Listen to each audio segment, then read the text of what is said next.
ازيكم عاملين ايه؟ This is دكتور شيماء. ازاي تبدا تستعد لرمضان من دلوقتي بحيث ان انت تقدر تخس الوزن اللي انت عايزه في رمضان وما تطلعش عندك زياده في الوزن منه؟ تابعوا معايا الفيديو للاخر وما تنسوش تعملوا اشتراك في القناه. اول حاجه ابدا عود نفسك ان انت تحضر الوجبات بتاعتك. طبعا رمضان بيكون وقت قصير، كمان المغريات فيه كتير قوي، يعني انت بتلاقي نفسك قدامك كل حاجه تقريبا انت بتحبها بتبقى عايز تاكلها، كمان بيبقى فيه كميه كبيره جدا من الحلويات. عشان كده ابدا من دلوقتي حضر الوجبات بتاعتك بحيث ان انت ما تضعفش قدام اي حاجه وتبقى محدد الاكلات اللي انت عايز تاكلها، لان ده هيساعدك انك تتحكم في الكميات بتاعتك وكمان في نوعيه الاكل وتقدر توصل لهدفك اسرع. تاني حاجه عود نفسك على الصيام بالتدريج. لو انتوا سمعتوا الفيديو اللي قبل ده على طول هو ازاي تخس اول 10 كيلو من وزنك، الفيديو ده لو انت طبقته زي ما انا قلت فيه بالظبط هتلاقي نفسك مستعد انك تخش رمضان وجاهز. بالعكس انت هتلاقي نفسك خاسس قبل رمضان نسبه كبيره من وزنك، كمان هتلاقي نفسك في رمضان مرتاح قوي ومش مرهق ولا تعبان، وده هيشجعك انك تحافظ على اللي انت حققته قبل رمضان. بالعكس ده انت هتكمل في رمضان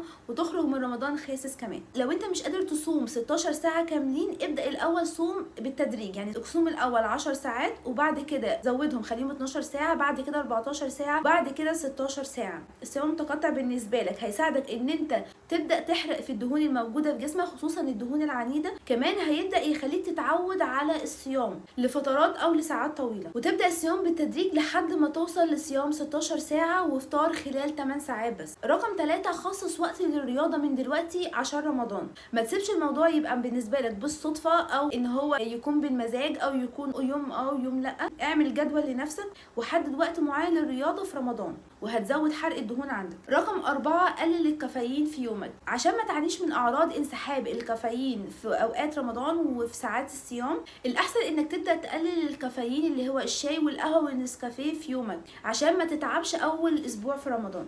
طب تعمل ده ازاي؟ لو انت متعود ان انت كل يوم الصبح تقوم تشرب قهوه او شاي، ابدا اخر شويه ميعاد شرب القهوه بتاعتك. مع الوقت جسمك هيتعود ان هو يسحب الكافيين منه بالتدريج. رقم 5 ابدا قلل النشويات بالتدريج. لو انت متعود تاكل كميه كبيره من النشويات في يومك ابدا قلل النشويات بتاعتك. يعني مثلا لو انت بتاخد في الثلاث وجبات بتاعتك نشويات في الفطار وفي الغداء والعشاء، ابدا خليهم في الفطار والغداء بس، وشويه وابدا خليهم في الفطار بس في وجبه واحده بس. ده هيفرق معاك قوي في رمضان، كمان هيقلل شراهتك للاكل. ودايما خلي النشويات اخر حاجه في الوجبه بتاعتك مش اول حاجه، يعني تبدا بالبروتين، تبدا بالخضار، تبقى اخر حاجه بالنسبه لك هي النشويات. دي حاجات بسيطه كده نبدا بيها. استنوا ان شاء الله الفيديو الجاي هنتكلم عن نظام رمضان بالتفصيل وازاي تقدر تخس في رمضان وتطلع من رمضان بالنتيجه اللي انت عايزها. لو عجبكم الفيديو ما تنسوش تعملوا اشتراك في القناه، واي سؤال اكتبوا لي في الكومنتس تحت.